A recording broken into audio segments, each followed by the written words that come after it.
겁날 게 없다 라는 말을 어떻게 생각하십니까? 겁날 게 없다. 겁날 게 없으면 좋을 수도 있을 것 같습니다. 왜냐하면 저희가 살아가면서 경험하는 것들이 내가 하는 행동이 어떤 결과를 낳을까 그것을 예측하면서 늘 불안해하기 시작합니다. 또 그 예측이 좋은 쪽으로 가면 좋겠지만 사실은 안 될 경우를 생각할 때가 많기 때문에 늘 부정적인 기대와 염려들이 저희 머릿속에 있기 때문에 많은 순간 이걸 해도 될까? 하다가 멈춰서 하게 되는 경우들이 많이 있습니다. 겁날 게 없다면 도전할 수 있는 용기를 얻을 수 있겠죠. 그런가 하면 살아가면서 저희가 살아가는 삶의 중요한 방향이 되는 한 부분은 사람들의 평가입니다. 우리가 외식하지 말아야지, 내 소신껏 살아야지 라고 하지만 사실은 저분들이 나를 어떻게 생각할까? 사람들이 내가 하고 있는 일에 대해서 어떻게 평가할까? 그것이 늘 두려워요. 그래서 요즘같이 인터넷에서 사람들에 대한 평가가 너무 흔하게 이루어지는 곳에서는 그 사람들의 평가 때문에 목숨을 끊기도 하고 사람들의 평가 때문에 힘들어해서 좌절하기도 하고 낙심하게 되기도 하고 또 그런가 하면 흥분하기도 하는 거죠. 하지만 내가 만약에 정말로 겁날 게 없다면 사람들의 평가가 뭐가 중요해? 내가 그냥 소신 있게 살면 되지 라고 할 수도 있는 거죠. 하지만 겁날 게 없다는 말은 다른 표현으로 다른 측면에서 보면 굉장히 위험할 수도 있는 부분이기도 합니다. 사실 청소년 범죄가 왜 무섭습니까? 10대 아이들이, 초등학생들이 아무것도 모르는 것 같은데 그 아이들이 어떤 잘못을 했을 때 그 결과가 너무나 무서울 때가 있습니다. 한동안 굉장히 시끄러웠던 어떤 그 초등학생이 아파트에서 벽돌을 던져가지고, 그쵸? 길고양이를 먹이고 있는 아줌마가 맞아가지고 죽었잖아요. 그 아이가 돌을 던졌을 때는 사실은 그게 얼마나 큰 결과를 낳을 거라고 생각 못한 거죠. 그냥 돌을 던지면 그냥 자기가 보기 싫으니까 던졌을지 모르겠지만 그것 때문에 어떤 아이는 엄마를 잃은 거예요. 어떤 남편은 아내를 잃은 거예요. 어떤 가정은 그것 때문에 가정이 완전히 깨져버린 거예요. 그런데 그 아이가 잘못했다고 뭐라는 게 아니라 그 아이가 그 기대를 못하는 거예요. 예측을. 어린 나이에는 내가 하는 이 행동 하나가 얼마나 많은 결과를 낳을까, 얼마나 끔찍한 결과를 낳을 수 있을까 예측이 안 되기 때문에 그것이 두려운 것입니다. 그런가 하면 돌다리도 두드리고 가라는 그 속담이 있지 않습니까? 사실은 우리가 내가 다 아는 것 같지만 많은 경우에 경솔하게, 부주의하게 선택해서 많은 위험들을 겪게 되는 것을 보았기 때문에 조금만 더 신중하면 그 위험을 방지할 수 있다는 거죠. 그리고 그 신중함은 적절한 두려움이 있어야만 가능하다는 것입니다. 어떤 장군이 전작에서는 그렇게 용맹한데 늘 아내는 그렇게 두려웠대요. 아내가 너무 무서우니까 나는 이렇게 전장에서 무서울 게 없는 사람인데 아내 앞에만 서면 왜 이리 작아지는가? 나만 그런가 싶어서 그 군사들 사열하고 있는데 거기서 갑자기 물어봅니다. 너희들 가운데 아내가 무섭지 않은 사람은 왼쪽으로, 아내가 무서운 사람은 오른쪽으로 가라. 그랬더니 모든 군인들이 다 오른쪽으로 이렇게 가는 거예요. 그런데 유독 한 남자만 왼쪽에 딱 서 있는 겁니다. 그래서 너무 신기해서 나보다 더 대단한 사람이구나 싶어서 장군이 그에게 가서 묻습니다. 자네는 아내가 무섭지 않은가? 무섭습니다. 그런데 왜 여기 있어? 무서운 사람 절로 가라니까? 저희 아내가 말하기를 남자 셋이 모이면 아내 흉보기 마련이니 절대로 남자를 있는 곳에 가지 말라고 했습니다. 적절한 두려움이 있으면 신중하게 되는 거예요. 그리고 그 신중함은 나중에 올 위험을 방지하게 됩니다. 어른들을 공경하라고 하잖아요. 왜 공경하라고 합니까? 어른들이 힘이 있어서 공경합니까? 사실은 내가 지금 보고 있는 것, 내가 깨닫는 것이 내가 잘나서 그런 것 같지만 사실은 어른들의 어깨 위에 서 있는 거죠. 거인의 어깨 위에 서 있는 난쟁이는 거인보다 더 멀리 본다잖아요. 우리가 지금 멀리 볼 수 있는 이유는 수많은 거인들이 그 앞에서 어깨를 빌려 주었기 때문에 지금 멀리서 볼 수 있는 거예요. 어른들 덕분에 이렇게 살고 있다는 걸 알기 때문에 존경하는 것입니다. 그런가 하면 그분들이 가지고 있는 삶의 지혜가 내가 살아온 삶의 지혜보다 훨씬 크다는 것을 알고 있기 때문에 그것들을 배워야 된다는 거죠. 그런가 하면 나 역시도 결국은 그러한 나이가 들게 될 것이고 나 역시도 결국 그들 중 하나가 될 거라는 것을 알고 있기 때문에 공경하는 것입니다. 결국 살아가면서 가장 큰 과제가 무엇일까? 제가 평생을 살아가면서 꼭 배워야 되는 것이 무엇일까? 우리 어린아이들이 환희가 커서 살아가면서 꼭 배워야 될 것이 있다면 그것은 무엇이냐면 적절하게 두려워하는 거예요. 무언가를 두려워해야 되는지를 아는 것입니다. 그것이 삶을 잘 살아갈 수 있는 지혜입니다. 오늘 본문 말씀은 마태복음 10장의 말씀입니다.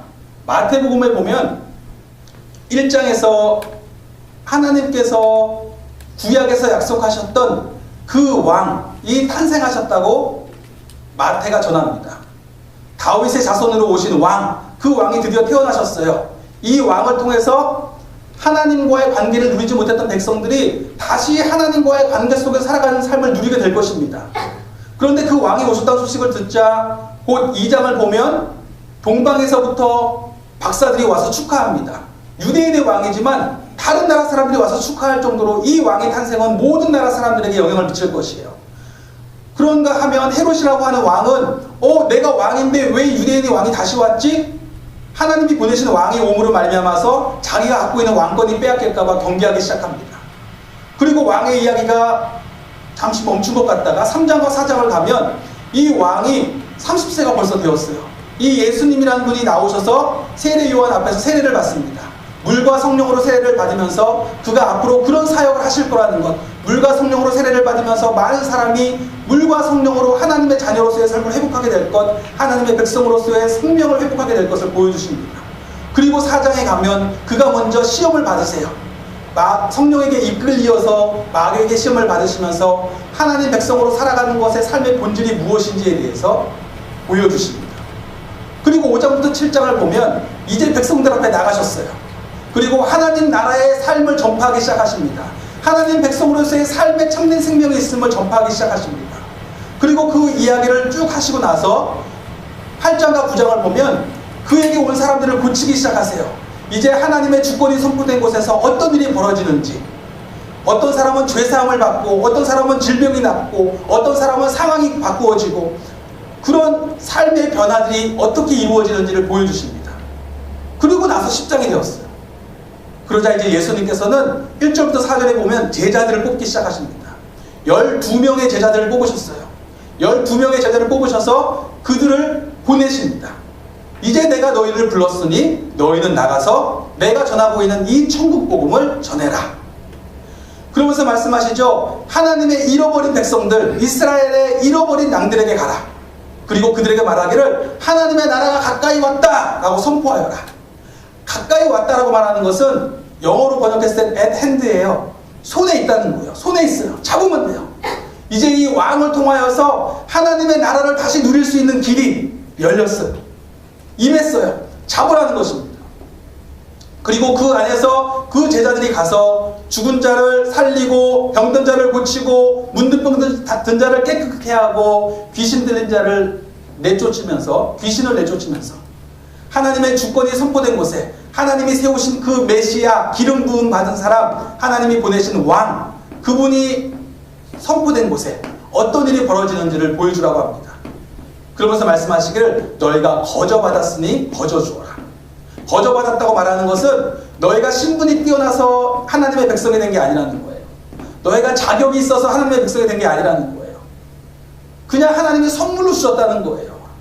그러니 가서도 어떤 사람들을 보면서 저 사람은 하나님 나라에 들어올 자격이 안 돼. 저 사람은 하나님 나라에 들어올 신분이 안 돼. 그런 말을 감히 하지 말고 그들 모두에게 하나님 나라를 전하여라 라고 이야기하십니다. 자, 그러고 나자 9절부터 예수님이 이제 파송받아서 하나님 나라를 전하는 사람들이 가져야 할 자세에 대해서 이야기하십니다. 먼저는 이런 이야기를 하세요. 자, 너희가 가서 전할 때에 이런 마음이 들겠죠. 내가 하나님 나라의 백성의 삶을 이제 살아가야 되는데 어떻게 먹고 살면서 살아야 되지? 그러자 예수님이 말씀하십니다. 그것을 위하여 너희가 금과 은을 준비하고 옷을 두 벌을 준비하고 주머니를 준비하고 걱정하지 말아라. 일꾼은 일하는 곳에서 먹을 것을 얻는 것이다. 너희들이 가서 하나님 나라 백성의 삶을 살아야 될 그 자리에서 그렇게 살면서 거기서 먹을 것을 거두면 된다. 그러면서 말씀을 전할 때에 그 말씀을 받아들이는 사람이 있을 거예요. 하나님 나라 백성의 삶을 받아들이는 사람이 있을 거예요. 받아들이면 그곳에 가서 평안을 빌면 된다. 그가 만약에 그것을 거부하면 그 평안을 빈 나에게로 돌아올 것이고 평안을 받을 만하면 그들이 평안을 받을 것입니다. 그리고 만약에 하나님 나라의 이 복음을 받아들이지도 않고 듣지도 않으려고 하면 나올 때에 너의 발에 먼지를 털어버려라라고 이야기합니다. 먼지를 털라는 말은 이제 이곳은 내가 분명히 전했는데 듣지 않았으니까 이곳에 임할 심판에 대해서 나와 상관이 없습니다라는 이야기예요. 그렇죠? 나는 전할 바를 다 전했어요. 그들이 이제 어떻게 하든지 간에 그것에 대해서 나와 상관이 없습니다라는 이야기를 하는 것입니다. 자, 그리고 나서 16절부터 보면 어떤 이야기가 나오냐면, 자, 단순히 거기서 말씀을 전했을 때에 듣는 사람 안 듣는 사람만 있을 뿐만 아니라 때로는 내가 하나님 나라를 시인하고 살아가는 것으로 인하여서 핍박을 당할 수도 있습니다. 조금은 그곳에서 힘든 삶을 살 수도 있습니다. 예수님은 말씀하시기를 내가 너희를 보내면 양들을 이리들 가운데 보내는 것과 같다라고 이야기하셨어요. 양들을 이리들 늑대들 가운데 보내면 어떻게 될까요? 양들을 늑대들 가운데 보내면 어떻게 돼요? 네. 죽으러 가는 거죠. 그렇죠? 그래서 예수님이 말씀하시기를 너희는 뱀처럼 지혜롭고 비둘기처럼 순결하라고 말씀하십니다. 여기서 지혜롭다라는 표현은 원어적으로 살리면 예민하고 예리하라는 뜻이에요. 예민하고 예리해라. 예민하다는 건 뭐예요? 예민하다는 것은 상황이 지금 흘러가는 게 뭐지? 보이는 건 이런 것 같지만 이 보이는 가운데 정말 저 사람이 의도하는 바가 무엇이지? 이 상황의 본질이 무엇이지? 그것을 파악하고 있으라는 것입니다. 그런가 하면 비둘기처럼 순결하래요. 순결하라는 것은 그러한 삶의 자리에서 섞이지 말라는 것입니다. 섞이는 것으로 그것을 대응하지 말라는 것이에요. 오히려 그곳에서 나의 순전함이 무엇인지를 보여주라는 것입니다. 즉 사람들과의 관계 속에서 어려움이 생기고 상황 속에서 내가 하나님을 우리의 주인으로 나의 삶의 주인으로 고백하고 살아가는 것으로 인하여서 그렇게 살아가는 가운데 문제가 생길 때에 그것을 사람과 해결하려고 사람과 싸우고 상황 속에서 어떻게 해야 되나 막 흔들리면서 상황을 내가 어떻게 해보려고 그곳에 섞여 가는 것이 아니라 이곳에 일어나고 있는 일의 본질이 무엇이지? 내가 하나님의 백성으로 살아가려고 하는데 지금 내가 하나님을 바라보지 못하게 되고 있네. 나의 마음이 하나님을 바라보는 것이 아니라 세상의 사람들이 살아가는 똑같은 방법으로 살아가려고 하고 있네. 나의 모습이 흔들리고 있네. 이것은 단순히 눈앞에서 벌어지고 있는 일들의 이야기가 아니라 영적인 것이구나라는 것을 분별해야 되는 거예요. 예민하게 분별하면서 오히려 내가 이곳에서 이것을 대응하는 방법은 사람과 씨름하고 상황 속에서 세상 사람들이 하는 방식으로 무언가를 하려고 하는 것이 아니라 이것을 정말 하나님이 나를 다스리고 계시고 지금 이 상황들이 나로 하여금 하나님을 바라보지 못하게 하려고 하는 것이라면 나는 하나님을 바라봐야 되겠구나. 나의 믿음의 순전함은 무엇이냐면 나의 삶의 주관자가 하나님이시라는 거예요. 그것을 고백하는 것이 하나님 백성이 하나님 나라, 하나님의 다스리심을 고백하는 백성의 삶이에요. 그러면 나는 그것을 믿는 사람이니까 이 순간에도 하나님이 다스리시는구나. 그렇다면 하나님이 지금 어떻게 일하고 계시는 걸까? 이 사람들과의 관계 속에서 상황 속에서 나에게 말씀하시는 바가 무엇인가? 그것을 생각하면서 하나님 앞에 나아가는 거예요. 그리고 그렇게 나아가는 가운데 시선이 바뀌기 시작합니다. 하나님이 일하고 계시는구나. 그렇다면 지금 이 순간에도 분명히 나를 단련시키시고 나로 하여금 더 큰 소망을 이루게 하시려는 그분의 뜻을 고백하게 되는 것이고, 그렇다면 사람을 대하는 방식과 상황을 대하는 방식까지도 바뀌어지게 되는 것입니다. 때로 그런 핍박은 고소와 채찍질로 이어질 수도 있어요. 무슨 말이에요? 어쩔 때는 우리의 믿음에 대해서 사람들 앞에서 변론해야 될 수도 있습니다. 사람들이 너가 믿는 바가 도대체 뭐야? 도대체 뭘 믿기 때문에 그렇게 살려고 하는 겁니까? 라고 물을지도 몰라요. 그런데 그럴 때에 무엇을 말해야 될지 염려하지 말라고 이야기하십니다. 왜냐하면 그때마다 하나님의 성령이 말씀하실 것이라고 이야기합니다. 그리스도인이 된다는 것은 저희가 육신으로 살 때 육신에 숨이 있는 것처럼 하나님께 대하여 살아있다는 것은 하나님의 숨이 들어와 있는 거예요. 하나님의 숨이 들어와 계시기 때문에 성령이 원어로 숨이에요. 숨이 들어와 있기 때문에 내가 하나님께 대하여 살아있는 거예요. 그렇다면 그 숨이 들어와 계시기 때문에 그 숨이 나로 하나님의 백성으로서의 삶을 누리게 하시는 겁니다. 즉 하나님에 대하여 말을 할 때도 그 숨이 나로 하여금 말하게 하는 거예요. 하나님의 백성으로 행동할 때도 그 숨이 나로 하여금 행동하게 하는 것입니다. 성령님께서 말씀하시고 행동하실 것이에요. 그렇기 때문에 그것을 인정하는 것이에요. 지금 하나님의 숨이 내 안에 계셔서 그 숨이 나로 하여금 하나님의 백성의 삶을 선포하게 하고 그 삶을 살아가게 하심을 인정하며 성령님이 말씀하시도록 내어드리는 것. 그것이 하나님 백성에게 굉장히 중요한 삶의 자세입니다. 그런가 하면 이것으로 인하여서 가족들 간에 어려움이 있을 수도 있습니다. 또 예수님의 이름으로 말미암는 핍박이 있을 수도 있습니다. 그러나 당황할 이유가 없다고 이야기합니다. 왜냐하면 집 주인을 바알세불이라고 모욕했다라고 이야기하세요. 그게 무슨 말이냐면 9장에 보면 예수님이 귀신 들린 사람을 고치세요. 그러니까 바리새인들이 귀신 들린 사람이 나갔네? 예수라는 저 사람은 귀신의 왕인가 보다라고 하는 거예요. 귀신의 힘입어서 귀신을 쫓아내겠지라고 하는 거예요. 무슨 말이에요? 하나님의 일하심을 인정하고 싶어 하지 않는 거예요. 하나님의 능력으로 예수님이 쫓아내셨다는 것을 하나님의 나라가 임하니까 귀신의 세력이 물러가죠. 그런데 그것을 인정하고 싶어 하지 않는 그 모습을 보면서 하물며 나를 통해서 이루어질 하나님의 나라도 그들이 인정하지 않았는데 너희들을 통해서 이루어지고 있는 하나님의 나라를 그들이 인정하고 싶어 하겠니? 전혀 이상한 거 아니다라고 이야기합니다. 그러면서 26절을 보면 그 이유로 어떤 말씀하시냐면 두려워하지 말아라 라고 이야기하십니다. 그들을 두려워하지 말라는 말이 3번에 걸쳐 나와요. 감추어진 것이 드러나고 숨겨진 것이 밝은 데서 다 드러날 거예요. 어두운 데서 말하는 것이 밝은 데서 말하게 될 것이고 귓속말로 듣는 것은 지붕 위에서 선포하게 될 것이에요. 유대인들은요, 그 말씀을 가르칠 때 선생이 그 제자들의 귀에다가 귓속말로 이렇게 가르치는 버릇이 있어요.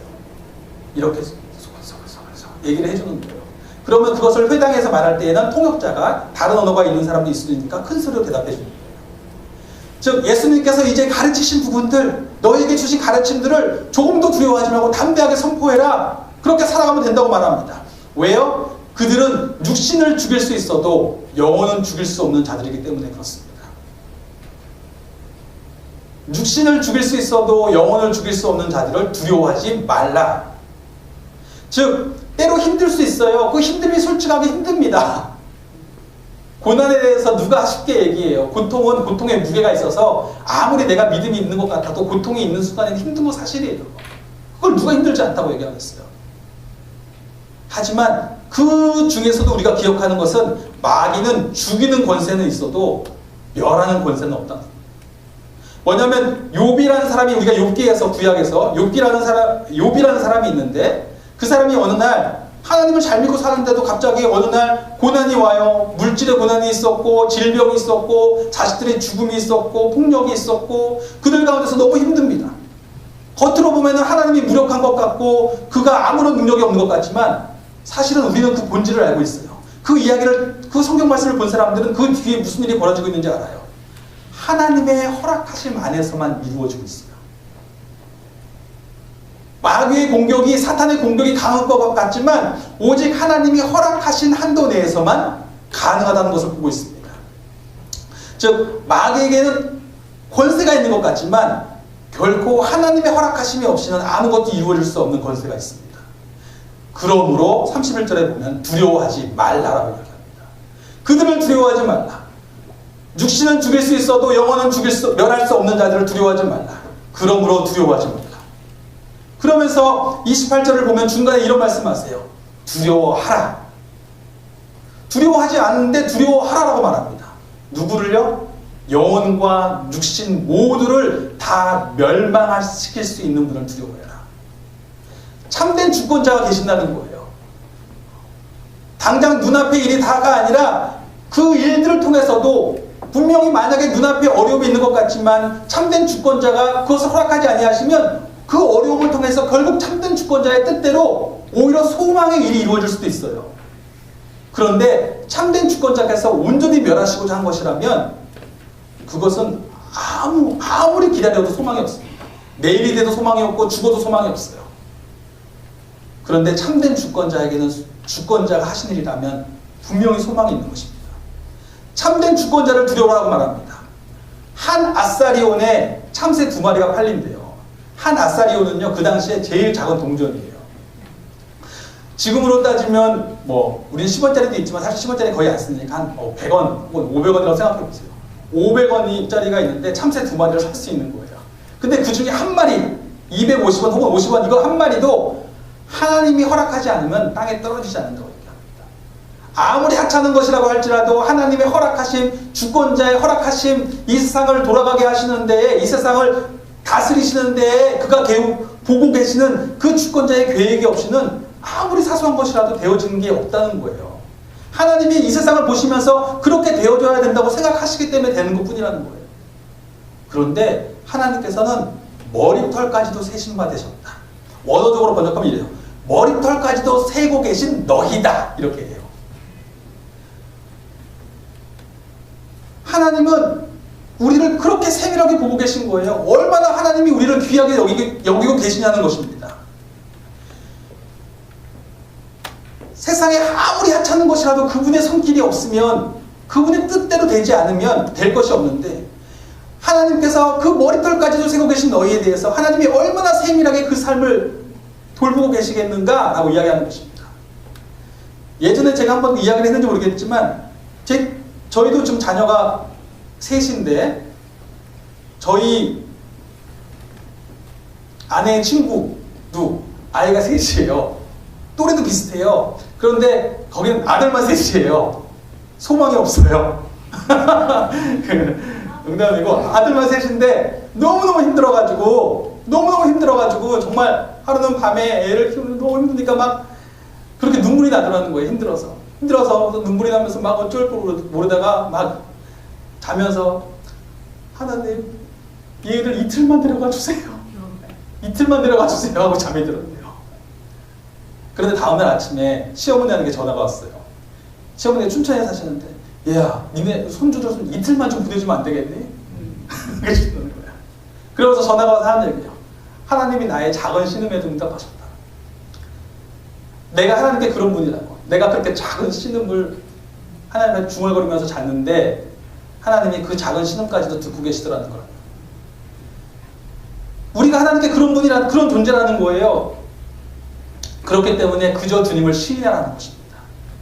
내가 하나님께 어떤 존재인지, 내가 하나님의 소유라는 것, 하나님의 백성이라는 것을 가서 그저 시인하면 된다는 것입니다.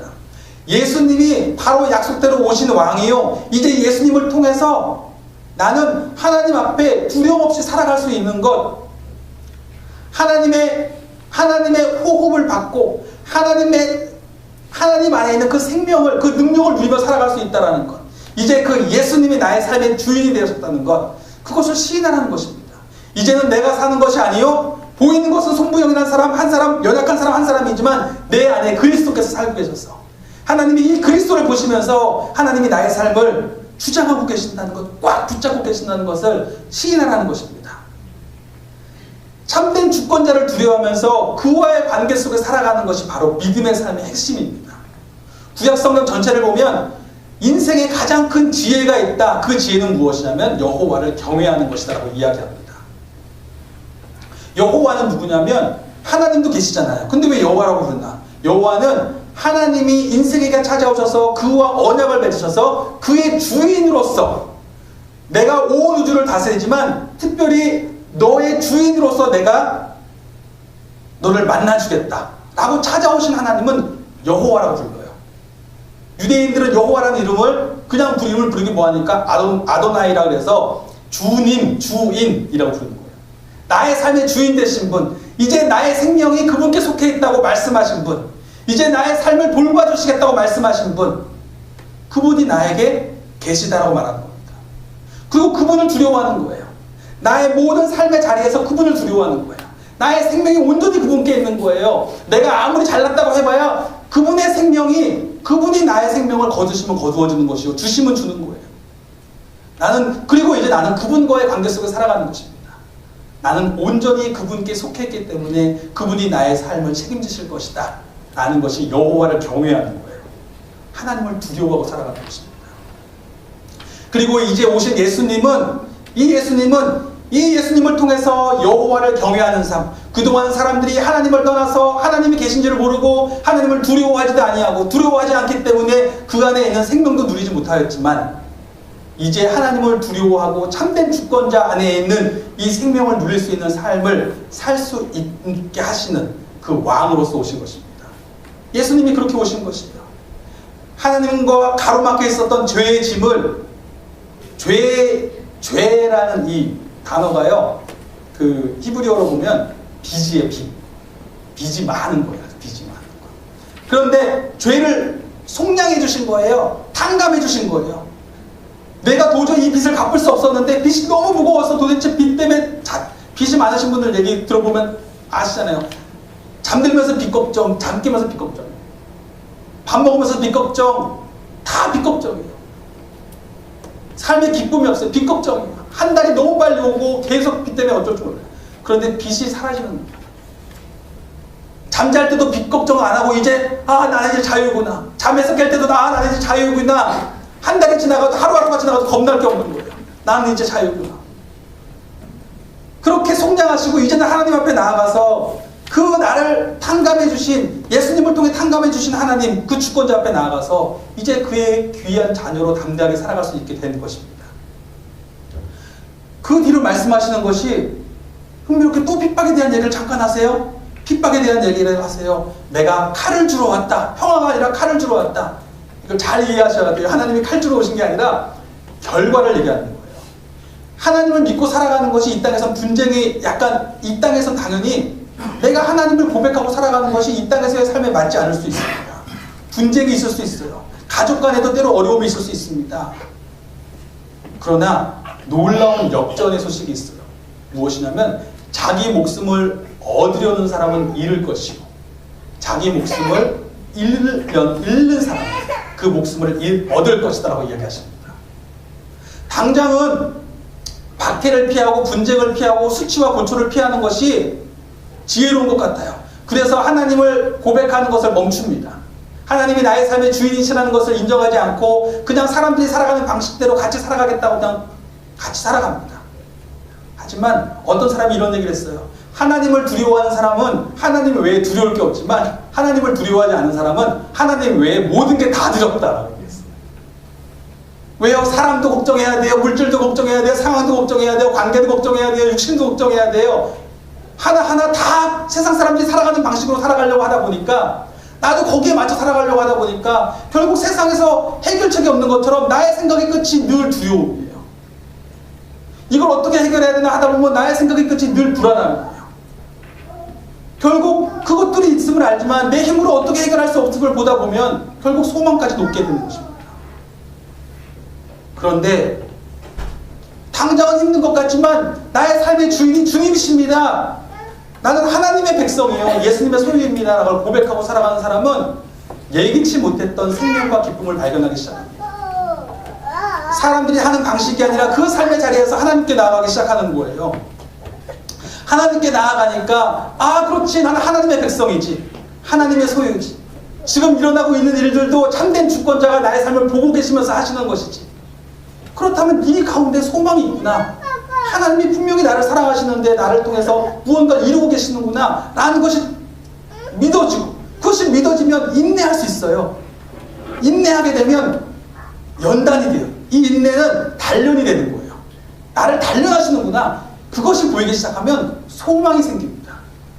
그것이 바울이 고백하는 것처럼 환난이 인내를, 인내가 연단을, 연단이 소망을 이루는 것이다 라고 이야기합니다. 소망으로 살아가게 되는 것입니다. 잘 이해하셔야 돼요. 하나님만 두려워하는 삶은 무례하게 살라는 의미는 절대 아닙니다.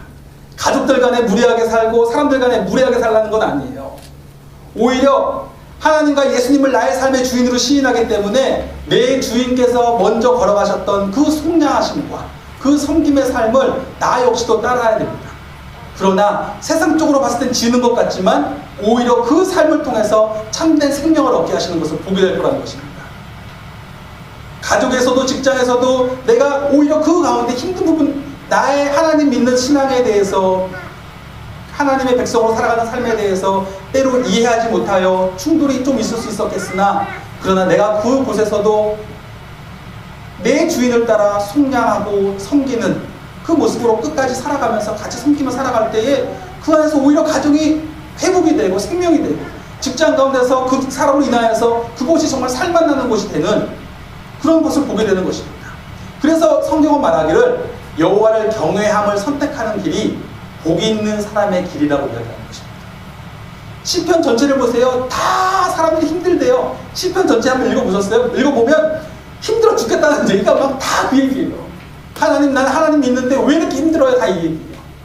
그렇지만 하나님, 난 복이 있는 사람의 길을 선택하겠습니다. 악인의 꾀를 쫓고 죄인의 길에 서고 오만한 자의 자리에 나도 한번 서고 싶지만 그 유혹을 내가 물리치고 나는 하나님 앞에 나아가 하나님의 말씀 붙잡고 복 있는 사람의 길이 무엇인지를 따라가겠습니다. 하나님이 거기선 이렇게 살라고 하셨기 때문에 그렇게 살아보겠습니다. 왜요? 결국 이 길이 하나님께서 인정하시는 길, 하나님께서 사용하시는 길이 될 것임을 믿기 때문입니다. 출애굽기 1장에 보면 바로가 이스라엘 사람들의 모든 남자아이를 다 죽이라고 했어요. 그런데 그때 산파들이, 바로가 무섭잖아요. 왕이 죽이라고 하는데, 그런데 거기 이렇게 이야기합니다. 하나님이 두려워서 그렇게 하지 못하고 살려줘요. 그리고 말하기를 이스라엘 여자들은 저희가 가기도 전에 아기를 낳아버려요. 그러자 하나님이 하나님을 두려워하는 그 산파들을 보시고 그들을 복주십니다. 그들을 통해서 그들이 복이 되게 하시는 거예요. 자, 그러면서 오늘 본문 마지막에 보면 이런 얘기를 하시는 거예요. 다시 한번 파송과도 자세에 대한 이야기를 합니다. 아까 영접하는 얘기를 처음 했는데 영접하는 얘기를 또 하시는 거예요. 영접할 때에 너희는 그것을 기억해야 된다. 너희는 나의 이름으로 가는 자들, 예수님의 소유니까 예수님의 이름으로 살아가는 사람들. 그렇기 때문에 나라는 사람은 아무것도 아닌 것 같지만 내 뒤에는 하나님이 계시고 내 뒤에는 예수님이 계시고 내 뒤에는 하나님의 나라가 있는 거예요. 고린도서에 얘기하는 것처럼 하나님의 대사인 거예요. 결국 아브라함에게 말씀하셨던 것처럼 너를 축복하는 사람은 너를 통하여 복을 얻을 것이다. 즉 복을 얻을 소통할 수 있는 통로가 되어있는 것입니다. 나를 통하여 하나님의 이름을 받아들이고 영접하는 사람들은 그들이 그 상을 결코 잃어버리지 않을 것이라고 이야기합니다. 그러니 담대하라. 오늘 본문 말씀은 전체를 보시면 이 교차되는 거예요. 예수님이 나갈 자세를 얘기하시면서 처음에 어떤 얘기를 하세요? 영접받을 때에 어떤 집 갈 때 영접받을 때 평안을 빌고 받지 않으면 먼지 털면서 나와라. 마지막에 어떤 얘기를 하시냐면 영접받을 때에 나는 그 사람이 이것을 통하여 이 말씀을 들음을 통하여 복받게 하는 사람이라는 것을 기억해라. 그러니까 말씀을 나가서 전하는 사람의 자세를 말씀하세요. 그리고는 그 다음에 말하는 게 뭐냐면 핍박도 있을 수 있다. 핍박이 있을 수 있다.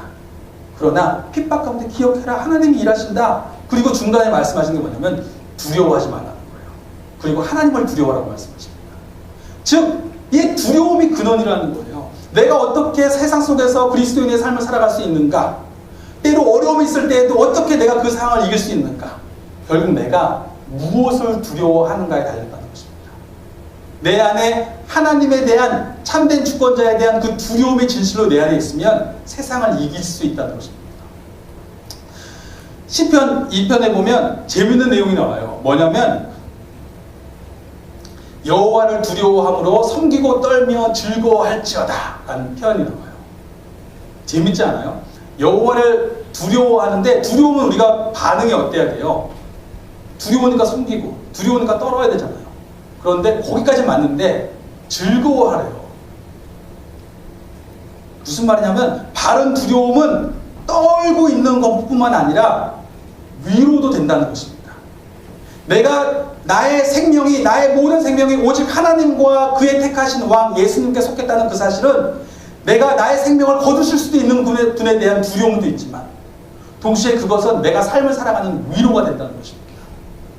하이델베르그 요리문답서라고 교회에서 이 개혁교회, 우리 개혁교회에서 개신교회에서 가장 중요하게 생각하는 그 요리문답서, 신앙 고백서가 있습니다. 이게 뭐냐면 그 당시에 사람들이 당신들이 믿는 하나님이 무엇입니까? 당신들이 믿는 믿음이 무엇입니까? 라고 물었을 때에 우리가 믿는 믿음은 이것입니다 라고 고백했던 내용이에요.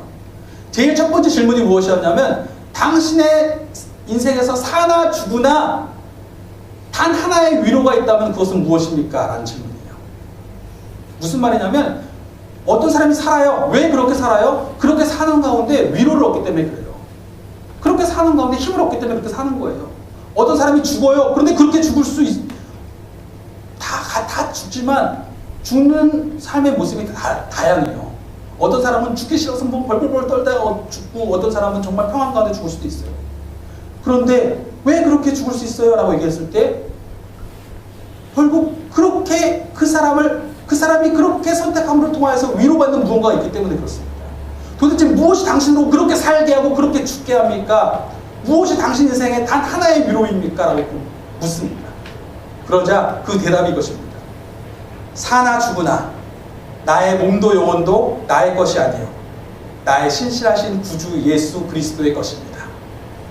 그는 그의 보혈로 나의 모든 죄값을 다 치르셨고 나를 마귀의 모든 권세에서 구원해 내셨으며 하늘에 계신 나의 아버지의 뜻이 아니고서는 머리털 하나도 떨어질 수 없도록 과연 모든 것이 합력하여 나의 구원을 이루도록 그렇게 나를 보존시켜 주십니다. 그러므로 그는 그의 성령으로 말미암아 나로 하여금 영생을 확신하게 하시며 이제부터 그를 위하여 살기를 진정으로 바라도록 만드시고 또한 그렇게 살 준비를 갖추도록 만드십니다. 이것이 대답이에요. 내가 사나 죽으나 나의 몸과 영혼도 이젠 나의 것이 아닙니다. 이젠 내가 사는 것이 아니라 그리스도께서 사십니다.